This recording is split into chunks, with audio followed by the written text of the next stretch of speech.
Hello everybody, this is Markiplier, except it actually isn't. It is Chessbait. Another edition of the Chessbait Drivecast, yeah! So, today's topic at hand, movies.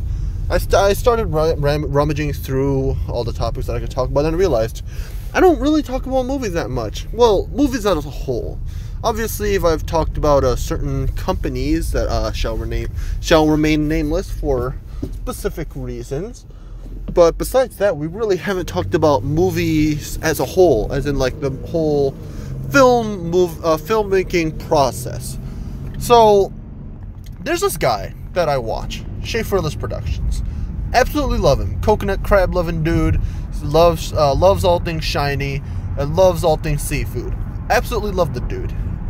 However, I do have to call him out this one time, even though I love everything that he does. I have to call him out for this. I really think that indie movies, as smart as they can also be really dumb. And I have a reason for saying that. So, Schaeferless, I think his name is James, but I'm just going to call him Schaeferless because everyone just calls him that. And, I'm sorry, I'm trying to just make my thoughts a little more coherent since these types of videos are supposed to be a little more ranty. Rant. So the reason I bring up his name is because he, in a video of his, a long time ago, he talked about how he loves indie films because they don't really go anywhere. He talked about it really in depth in his Ratatouille video, which is really long, but really worth the watch. But he starts raving on about how there's no plot to indie type films. I disagree. There is a plot. It's just not as generic as everything else. It's a little more spicy. The reason Ratatouille has the indie type feel, it's not because it's not that it doesn't have a story, it's that it has multiple stories. There isn't always just one single goal to life. Because if every life only had one purpose, then after we achieve it, what would be the purpose of that life? I know I'm going a little more philosophical here. We're gonna go back to the movie film part. Like, seriously though, if all movies are just stories, I'm pretty sure Princess Carolyn and good old BoJack Norseman, the show talked about how life isn't just stories, because if life was just stories, that would just be sad. Because sure, we have goals to accomplish, but once you accomplish those goals, there's only so many more steps ahead, and it feels like we just have a non-ending sequence of goals to just continuously fulfill, which we know that we never will fulfill, because once we achieve our dreams, there's just going to be something up ahead that we can't reach. Wow, that went dark. Okay, back to film movies though.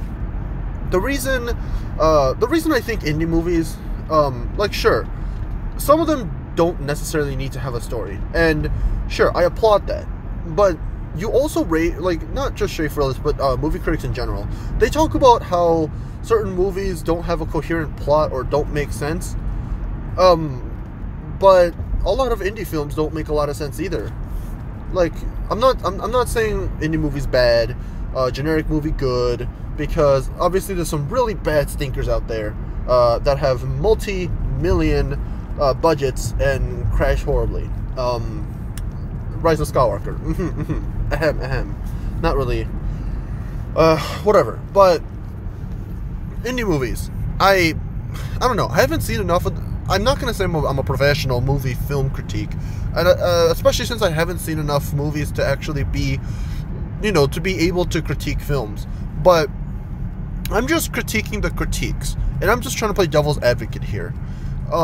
There's a lot of indie films that don't go anywhere, and people applaud that. But at the same time, if a movie like Ratatouille gets nowhere, then why does it get hate? I mean, sure, you can say the animation is bad and all that, but like, if you take a movie like The Good Dinosaur, it doesn't really have much happening to it. Like, it's just a road trip movie without the cars and only two characters that can't talk to each other.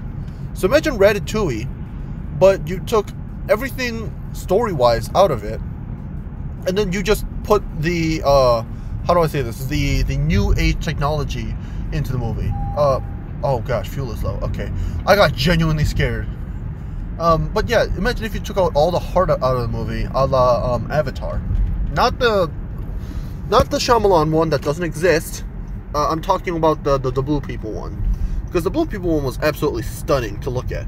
But the story was really stripped of all meaning. Especially when a multi-billion-dollar corporation tried to turn it into a environmentalist film when they were spending so much money, wasting money and basically destroying...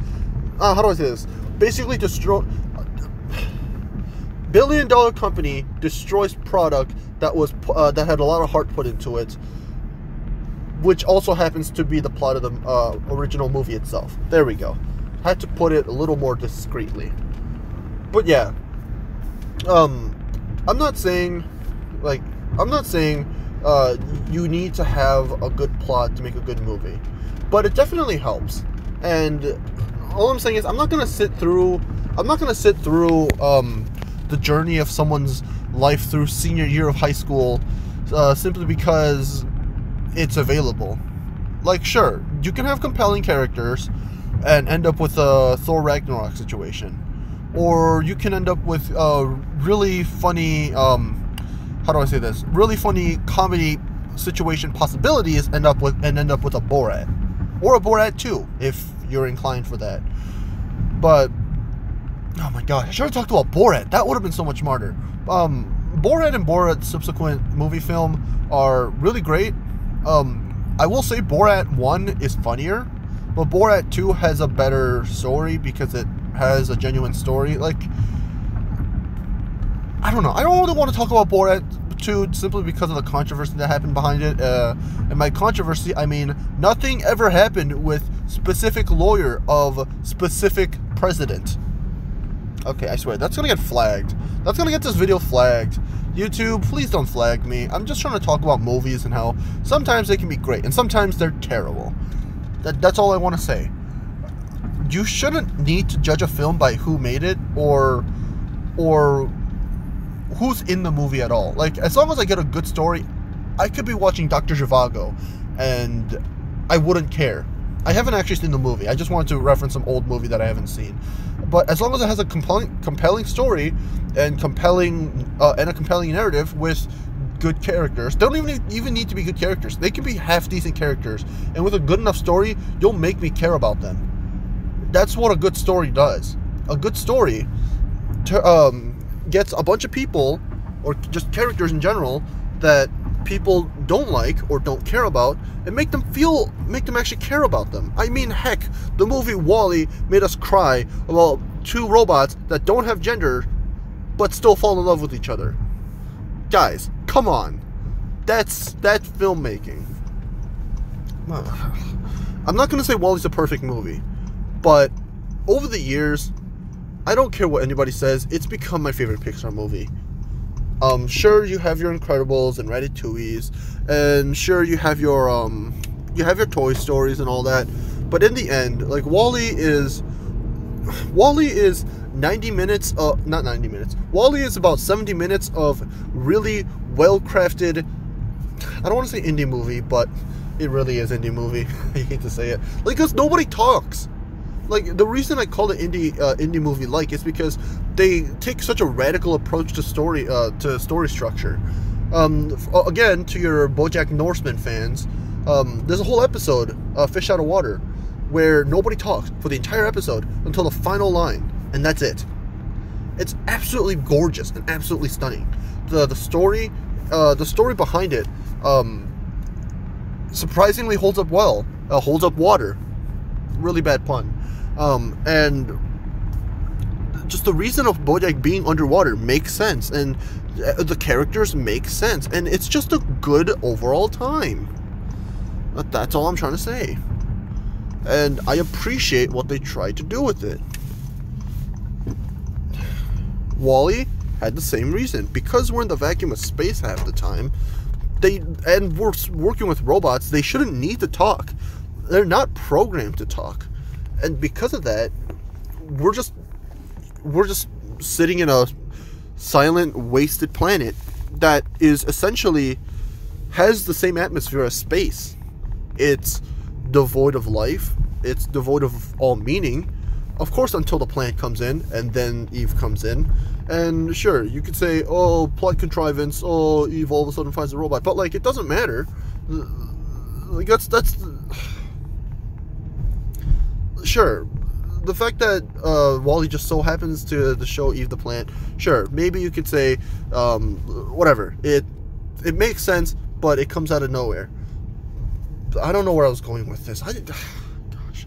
I keep talking about points that seem bad, and then I just forget what I was talking about halfway through.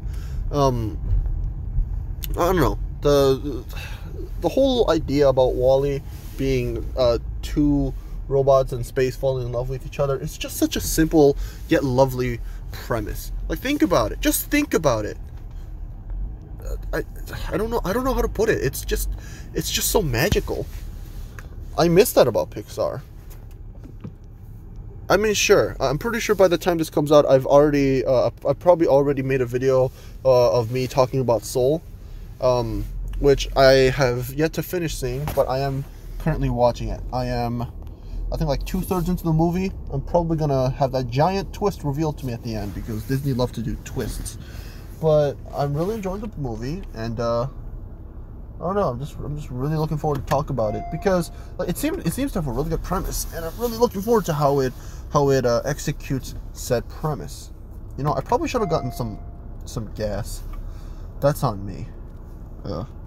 Well, since we've arrived at our destination, unbuckle your seatbelts, because I will see you all next time. Capiche?